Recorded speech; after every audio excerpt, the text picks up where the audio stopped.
સૌને મારા જય માતાજી, જય શ્રી કૃષ્ણ, જય જીનેન્દ્ર, જય સ્વામિનારાયણ. આજે આપણે સત્સંગમાં જે વાત કરવાનું છે મથાળું કહી દઉં. રામાપીરના આખ્યાન ઉપર આવવાનું છે. પહેલાં આપણે નાની રામની ધૂન બોલાવી લઈએ. શ્રી રામ જય જય રામ, શ્રી રામ જય જય રામ, શ્રી રામ જય જય રામ, શ્રી રામ જય જય રામ. કૌશલ્યા કે પ્યારે રામ, કૌશલ્યા કે પ્યારે રામ. દશરથ જી કે નંદ દુલાર, દશરથજી કે નંદ દુલાર. શ્રી રામ જય જય રામ, શ્રી રામ જય જય રામ. કરતા જઈએ આપણા કામ, કરતા જઈએ આપણ કામ. લેતા જઈએ રામનું નામ, લેતા જઈએ રામનું નામ. રાત્રે નિંદરા દિવસે કામ, રાત્રે નિદ્રા દિવસે કામ. ક્યારે ભજીશું સીતારામ, ક્યારે ભજશું સીતારામ. શ્રી રામ જય જય રામ, શ્રી રામ જય જય રામ. શ્રી રામ જય જય રામ. શ્રી રામ જય જય રામ. બોલે રાજા રામચંદ્ર ભગવાન કી જય. એકવાર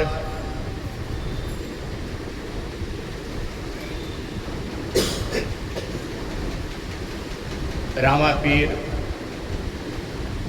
ના કુટુંબમાં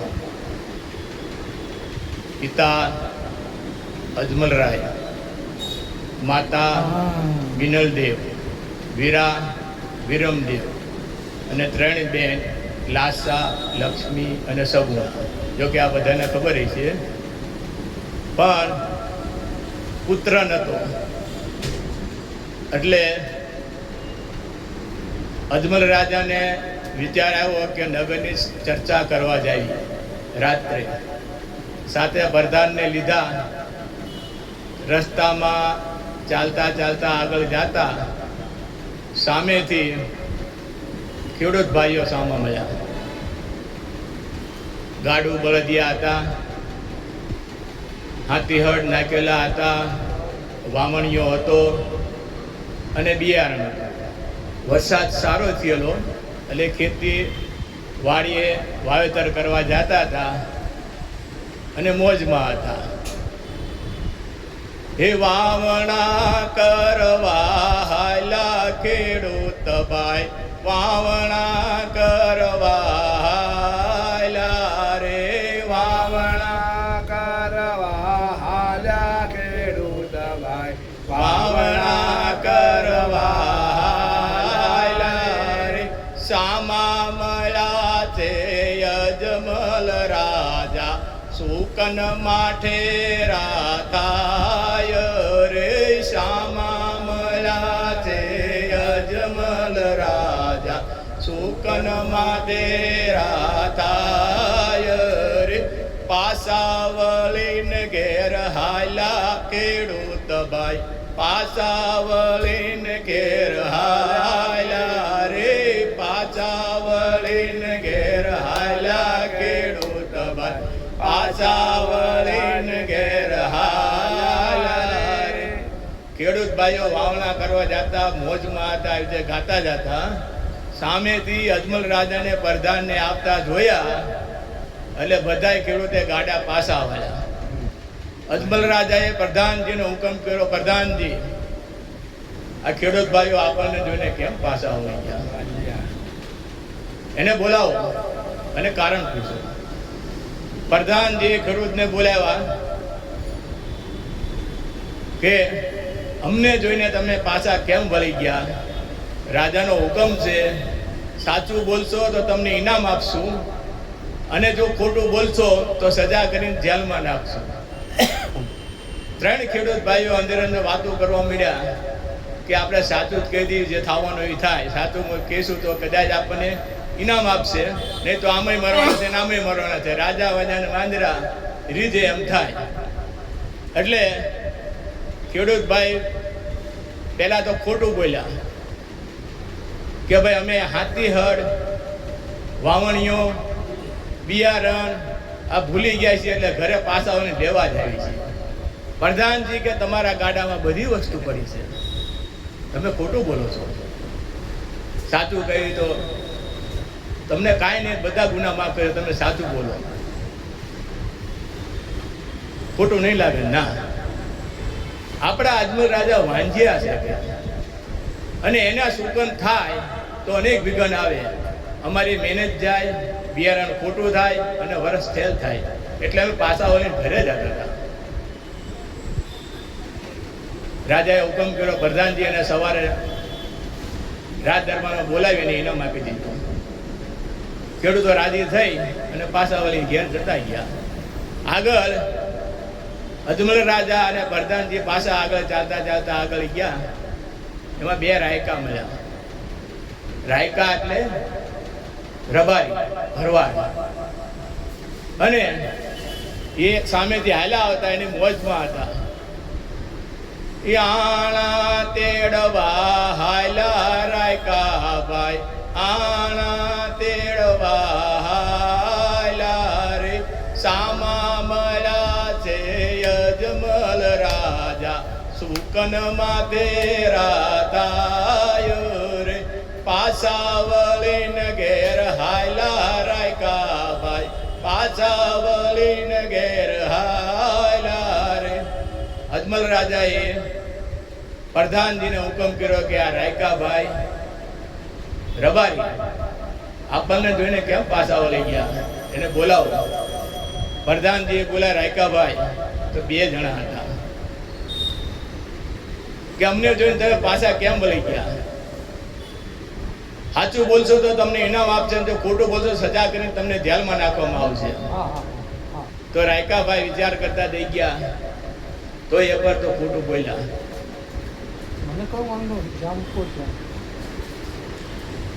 અમે ભાતું ભૂલી ગયા છીએ, એટલે ઘરે ભાતું લેવા પાછા જ આવી છીએ. પ્રધાનજીએ કીધું કે આ તમારી ડાંગમાં માયા ભાતું ડીંગાય છે, ગવણામાં બાંધેલ, અને તમે કોઈ ભાતું ભૂલી ગયા? બે વિચાર કરવા માંડ્યા કે હવે સાચું કેવું છે. સાંભળો પ્રધાનજી, મહારાજાને ખોટું નહીં લાગે ને કે નહીં? કે તો કે અમે અમારા ગગાની વહુનું આણું તેડવા જતા હતા, એમાં સામા અજમલ રાજા મળ્યા અને સુકન માઠેરા થતા અને પાછા વળીને ઘેર જતા. સુકન માઠેરાનો મતલબ તો કે અજમલ રાજા આપણા પેટના વાંજ્યા છે. કેમ વાંજ્યા? કે મારે ત્રણ દીકરી છે, લાસા, લક્ષ્મી ને સગુણા. વાંજ્યો કેમ કહેવો? તારે રત્ના રાયકાએ કીધું કે સાંભળો રાજા, દીકરીના લગ્ન થાય, સાસરે જતી રહે અને પરગોતરમાં જાય, પંકીને પાંકુવાન ઉડી જાય એ રીતે દીકરી જતી રહે. વાહે રાજ્ય ચલાવવાનું કોઈ નથી, એટલે તમે વાંજ્યા કહેવો છો. આ રીતે કહી અને પ્રધાનજીને કીધું કે એને સવારે રાજ દરબારમાં બોલાવો અને એને ઇનામમાં સોના મોર આપજો. અને રાયકાભાઈ હસતા હતા ઘેર પાછા ગયા. હવે અજમલ રાજા અને પ્રધાન પાછા મહેલમાં આવી ગયા અને અજમલ રાજાને ચિંતા કોતરી ખાય કે હું વાંજ્યો છું, મને લોકો મેણા મારે છે અને આ મારે સહન નથી થતું. એટલે સવારમાં રાજ દરબારમાં ગયા અને અજમલ રાજા કહે છે, આજે રાજા રે બોલાવે પ્રધાન આવજો રે, આવજો આપણે દરબાર રાજા રે બોલાવે પ્રધાની આવજો રે આજે રાજાના બોલાવા પ્રધાની આવ્યા રે આવ્યા આપણા દરબાર રાજાના બોલાવા પ્રધાની આવ્યા રે અરે મહારાજા અત્યારે મારું શું કામ કર્યું કારણ તમે સતી રાજમાતા મિનોદેને બોલાવો આજે પરદાન બોલાવે રાજમાતા આવજો રે આવજો આપણા દરબાર પરદાન બોલાવે રાજમાતા આવજો રે આજે પ્રધાનના બોલાવા રાજમાતા આવ્યા રે આવ્યા આપણા દરબાર પ્રધાનના બોલાવા રાજમાતા આવ્યા રે રાજમાતા કે પ્રધાનજી અત્યારે મને બોલાવવાનું કારણ શું મેં નથી બોલાવા મહારાજાએ બોલાવા મહારાજાને પૂછો અત્યારે બોલાવવાનું કારણ શું મહારાજા કે સતી સાંભળો આજે રાત્રે હું ને પ્રધાન બજારમાં રાત ચર્ચા કરવા નીકળ્યા હતા અને સામે ખેડૂત ભાઈઓ મળ્યા કે તમે વાંજ્યા છો આગળ જતા રાયકા રત્નાભાઈ ભરવાડ મળ્યા કે તમે વાંજ્યા છો ત્યાં માતા મિનલદેવ બોલ્યા કે આપણે વાંજ્યા કેમ કહેવાયું કે ત્રણ દીકરી છે લાસા લક્ષ્મી ને સગુણા પ્રધાનજી કહે કે તમારી વાત સાચી છે અને અમે ગયા હતા તો એને ખુલાસો કર્યો કે દીકરી તો સાસરે જતી રહે બીજા ગોતરમાં જાય અને દીકરો હોય તો ભારતદાર રાજગાદી સંભાળે દીકરો નથી એટલે આપણે વાંજ્યા કહેવાય છીએ અને મને હવે ચિંતા ખોતરી ખાય છે રાજા કે તો કે મારે આ રાજ દરબાર છોડી અને જંગલમાં જવું છે શિવજીની પૂજા કરવા ત્યારે માતા મિનલે કીધું અજમલ રાજાને કે રાજન સાંભળો કે તમે જાઓ હું રાજી છું લાસા અને લક્ષ્મી સાસરે જતા રહ્યા છે સગુણા હવે જુવાન દીકરી થઈ ગઈ છે એના તમે લગ્ન કરતા જાઓ એટલે અજમલ રાજા સમજી ગયા એટલે પ્રધાનજીનો હુકમ કર્યો પ્રધાનજી ગોરદેવને બોલાવો આજે પરદાન બોલાવે ગોરદેવ આવજો રે આવજો આપણ દરબાર પરદાન બોલાવે ગોરદેવ આવજો રે આજે પ્રધાનના બોલાવા ગોરદેવ આવ્યા રે આવ્યા રાજન દરબાર પ્રધાનના બોલાવા ગોરદેવ આવ્યા રે ગોર મહારાજ આવ્યા પ્રધાનજી પગે લાગ્યા ઉદેવ છે અજમલ રાજા બી પગે લાગ્યા ગોર મહારાજે કીધું પ્રધાનજી મને અત્યારે બોલાવવાનું કારણ શું પ્રધાનજી કે મહારાજાએ બોલાવ્યા છે રાજા કે મને બોલાવવાનું કારણ તો તમે અત્યારે આપણી દીકરી સગુણા ઉંમરલાયક થઈ ગઈ છે એના લગ્ન કરવાના છે ચૂંદડીને શ્રીફળ લઈને જાઓ દીકરીના યોગ્ય પ્રમાણે તમને માફક આવે એ પ્રમાણે રૂપિયો નાળેર આપી અને ઘડિયા લગ્નનું નક્કી કરીને આવો પહેલાના જમાનામાં ગોર બાપા કહેતા એમ કુટુંબ કરતું પછી માવતર કહેતા એમ દીકરા કરતા અને આજના જમાનામાં દીકરા કેમ માવતરને કરવાનું આટલો જમાનો બદલાઈ ગયો ઠીક છે મહારાજ ચૂંદડી અને શ્રીફળ લઈને મારે ત્યાંથી નીકળ્યા આજે હર કે મંગે ગોરદેવ ચાલિયા રે આજે હર કે મંગે ગોરદેવ ચાલિયા રે આવ્યા પિંગલગઢ મોજાર હર કે મંગે ગોરદેવ ચાલિયા રે ગોરદેવ ચાલતા 360 ગાંવ સાસરું એનું લાંબુ હતું સગુણાનું ત્યાં ગયા અને રાજાને હુકમ કર્યો, પઢિયાર રાજા, કે હું પોકરણગઢના રાજા અજમલરાયની દીકરી સગુણાનું માગું લઈને આવ્યો છું, શ્રીફળને નાળિયેર લઈ, અને તમારા દીકરા પ્રતાપસિંહની સાથે એના ભેવિસાલને લગ્ન કરવાના છે. પઢિયાર રાજાએ રાજી થઈ અને શ્રીફળને નાળિયેર સ્વીકારી લીધું. કારણ કે પહેલાના જમાના મહારાજને પૂછતા નહીં, ભૂદેવ એટલે દેવ કેવા, જે નક્કી કરે એ થતું. આજે હર કે મંગે ભૂદેવ ચાલિયા રે, આવ્યા પોકરણગઢ મોજાર. હર કે મંગે ગોરદેવ આવ્યા રે. રાજ દરબારમાં આવી અને અજમલ રાજાને કીધું કે હું શ્રીફળને નાળિયેર પિંગળગઢમાં પ્રતાપચંદને ત્યાં આપીને આવ્યો છું. અજમલ રાજાને ઘણું દુઃખ થયું કે અહો, કે આપણે એની સાથે કે કેટલાય વર્ષોથી કે એની સાથે દુશ્મનાવટ ચાલે છે, અને તમે ત્યાં આપીને આવ્યા કે આવું ત્યાં આપીને આવું. સ્વીકારી લીધું. અને પછી ભૂદેવને કહે છે, ઘડિયા લગન જો, આજે પેલો રે પાનું રે પંડિત ફેરવે રે, મુહૂર્ત નહીં આવે. પેલો રે પાનું રે પંડિત ફેરવે રે. પહેલું પાનું જોયું પંચાંગનું, બીજું જોયું, ત્રીજું જોયું, ચોથું જોયું, પાંચમું પાનું ફેરવું.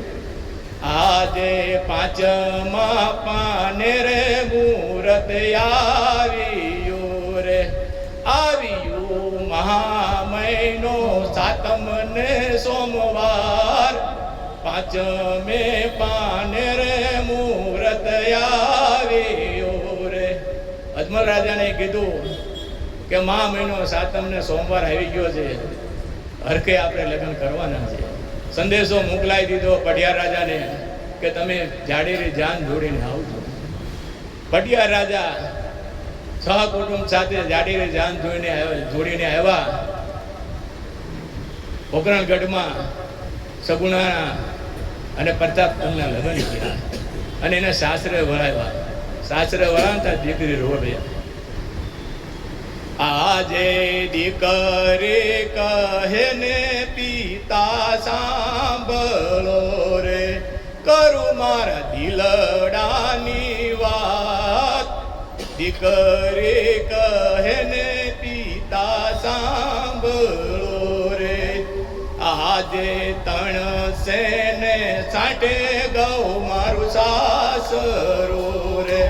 હવે મારી કોણ લે સંભાળ, તણસો ને સાંઠે ગૌ મારું સાસરું રે.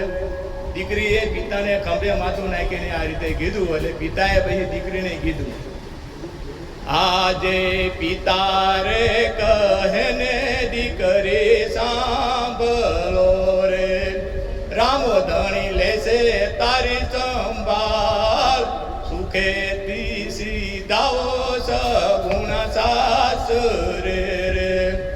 આ રીતે દીકરીને વિદાય આપી અને સગુણા સાસરે જતા રહ્યા.